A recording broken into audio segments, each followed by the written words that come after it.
चतुर्थ स्कंद 30वां अध्याय। प्रेचिताओं को श्री विष्णु भगवान का वरदान। विदुर जी ने पूछा, ब्राह्मण, आपने राजा प्राचीन वही के जिन पुत्रों का वर्णन किया था, उन्होंने रुद्र गीत के द्वारा श्री हरि की स्तुति करके क्या सिद्धि प्राप्त की? वह पतस्य मोक्षाधिपति श्री नारायण के अत्यंत प्रिय भगवान शंकर का अकस्मात सानिध्य प्राप्त करके प्रेरिताओं ने मुक्ति तो प्राप्त की ही होगी। इससे पहले इस लोक में अथवा परलोक में भी उन्होंने क्या पाया, वह बतलाने की कृपा करें।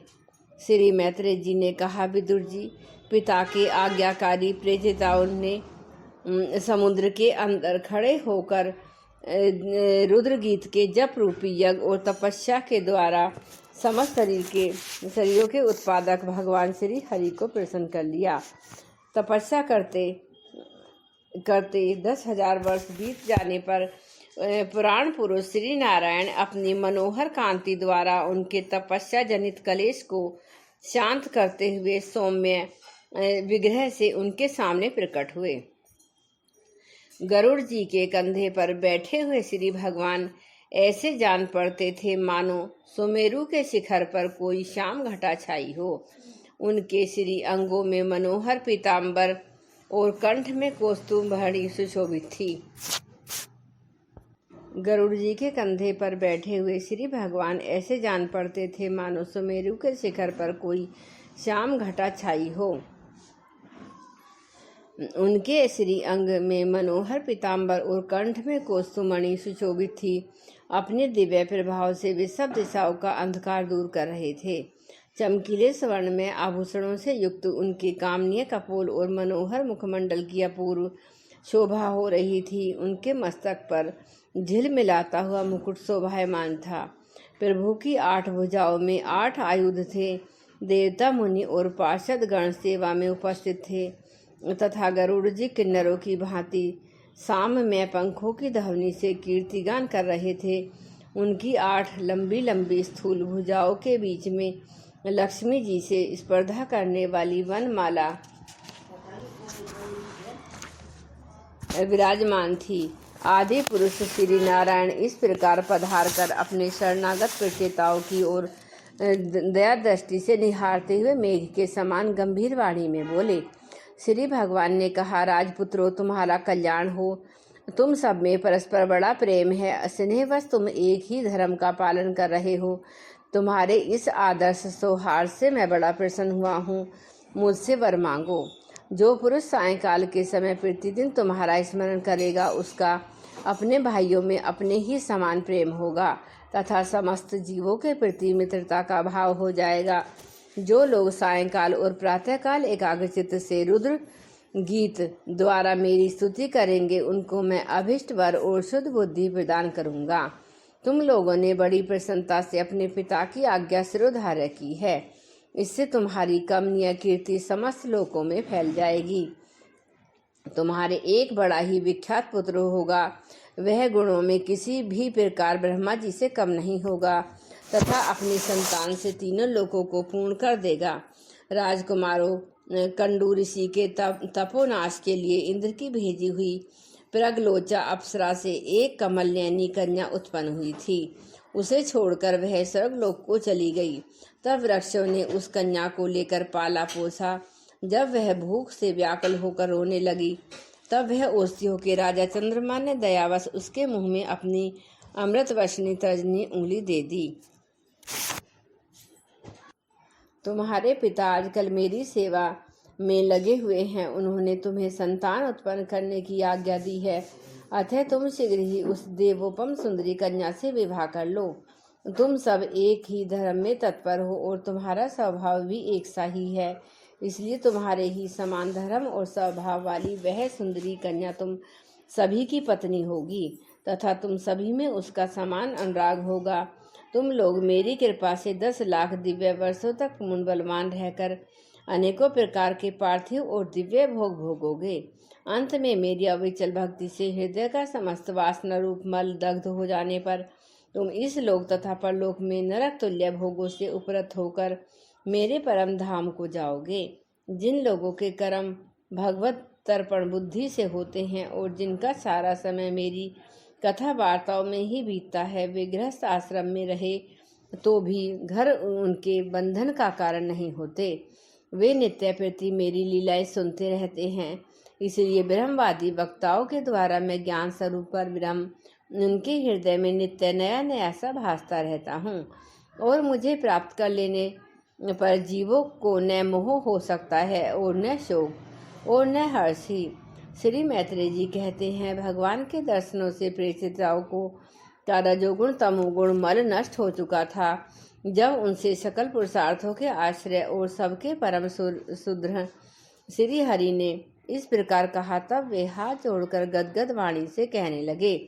प्रेषिताओं ने कहा, प्रभु आप भक्तों के कलेश दूर करने वाले हैं, हम आपको नमस्कार करते हैं।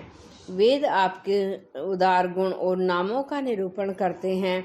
आपका वेग मन और वाणी के वेग से भी बढ़कर है तथा आपका स्वरूप सभी इंद्रियों की गति से परे है। हम आपको बार बार नमस्कार करते हैं। आप अपने स्वरूप में स्थित रहने के कारण नित्य शुद्ध और शांत हैं।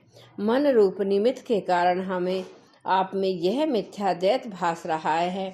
वास्तव में जगत की उत्पत्ति स्थिति और लय के लिए आप माया के गुणों को स्वीकार करके ही ब्रह्म विष्णु और महादेव रूप धारण करते हैं। हम आपको नमस्कार करते हैं। आप विशुद्ध सतरूप हैं। आपका ज्ञान संसार बंधन को दूर कर देता है। आप ही समस्त भगवतों के प्रभु वसुदेव नंदन भगवान श्री कृष्ण हैं। आपको नमस्कार। आपकी ही नाभि से ब्रह्मांड रूप कमल प्रकट हुआ था। आपके कंठ में कमल कुसुमों की माला सुशोभित है तथा आपके चरण कमल के समान कोमल हैं।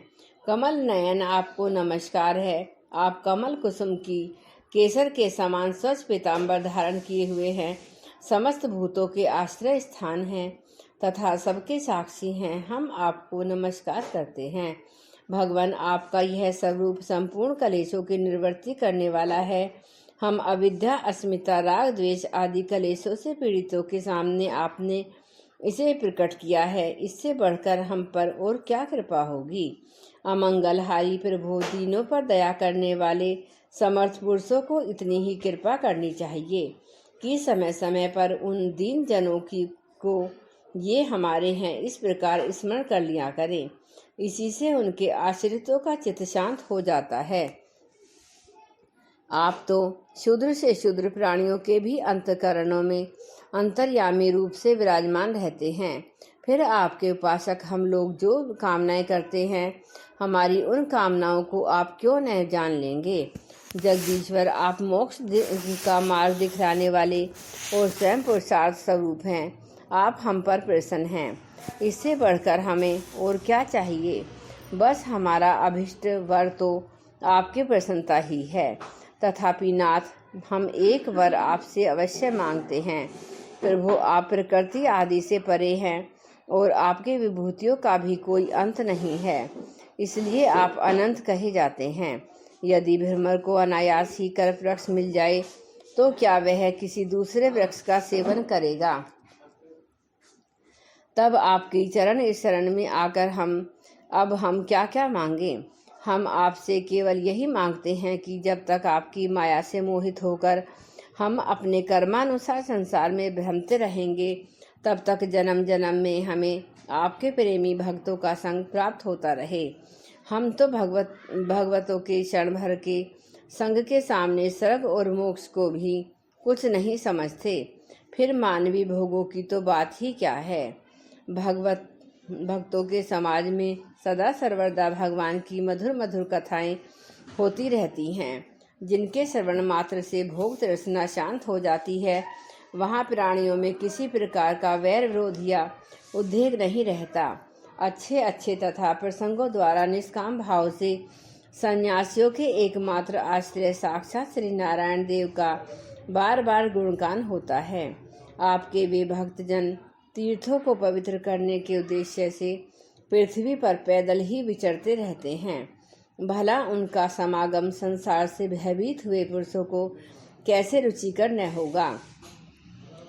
भगवान आपके प्रिय सखा भगवान शंकर के क्षण भर के समागम से ही आज हमें आपका साक्षात दर्शन प्राप्त हुआ है। आप जन्म मरण रूप दुस्साध्य रोग के श्रेष्ठतम वैद्य हैं। अतः अब हमने आपका ही आश्रय लिया है। प्रभु, हमने सम्माहित चित्त से जो कुछ अध्ययन किया है, निरंतर सेवा शुश्रूषा करके गुरु ब्राह्मण और वृद्धजनों को प्रसन्न किया है तथा दोष बुद्धि त्याग कर श्रेष्ठ पुरुष सुहृदगण बंधु वर्ग एवं समस्त प्राणियों की वंदना की है और अन्न आदि को त्याग कर दीर्घ काल तक जल में खड़े रहकर तपस्या की है। वह सब आप सर्वव्यापक पुरुषोत्तम के संतोष का कारण हो, यही वर मांगते हैं। स्वामिन, आपकी महिमा का पार न पाकर भी स्वयंभू मनु स्वयं ब्रह्मा जी, भगवान शंकर तथा तप और ज्ञान से शुद्धचित हुए अन्य पुरुष निरंतर आपकी स्तुति करते रहते हैं। अतः हम भी अपनी बुद्धि के अनुसार आपका यशोगान करते हैं। आप सर्वत्र समान शुद्ध स्वरूप और परम पुरुष हैं।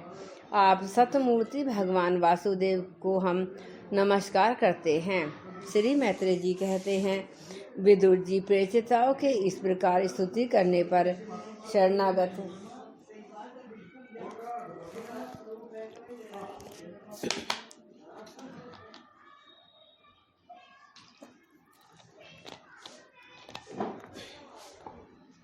वत्सल श्री भगवान ने प्रसन्न होकर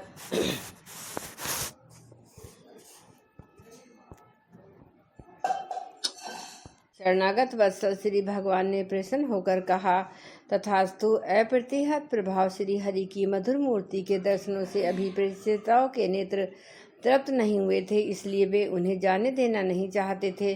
तथापि वे अपने परम धाम को चले गए। इसके पश्चात प्रेषिताओं ने समुद्र के जल से बाहर निकलकर देखा कि सारी पृथ्वी को ऊंचे ऊंचे वृक्षों ने ढक दिया है, जो मानव सड़क का मार्ग रोकने के लिए ही इतने बढ़ गए थे। यह देखकर वे वृक्षों पर बड़े कुपित हुए। तब उन्होंने पृथ्वी को वृक्ष लता आदि से रहित कर देने के लिए अपने मुख से प्रचंड वायु और अग्नि को छोड़ा, जैसे काला अग्नि रुद्र प्रलय काल में छोड़ते हैं। तब जब ब्रह्मा जी ने देखा कि वे सारे वृक्षों को भस्म कर रहे हैं, तब वे वहां आए और प्राचीन महिषों के पुत्रों को उन्होंने युक्तिपूर्वक समझाकर शांत किया। फिर जो कुछ वृक्ष वहां बचे थे, उन्होंने डरकर ब्रह्मा जी के कहने से वह कन्या लाकर प्रेषिताओं को दे दी। प्रेषिताओं ने भी ब्रह्मा जी के आदेश से उस मरीषा नाम की कन्या से विवाह कर लिया।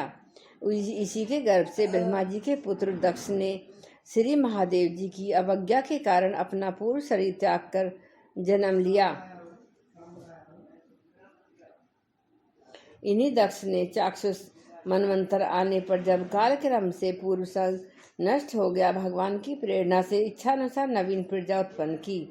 उन्होंने जन्म लेते ही अपनी कांति से समस्त तेजस्विनियों का तेज छीन लिया। ये कर्म करने में बड़े दक्ष थे, इसी से इनका नाम दक्ष हुआ। इन्हें ब्रह्मा जी ने प्रजापतियों के नायक के पद पर अभिषिक्त सृष्टि की रक्षा के लिए नियुक्त किया और इन्होंने मरीचि आदि दूसरे प्रजापतियों को अपने अपने कार्य में नियुक्त किया।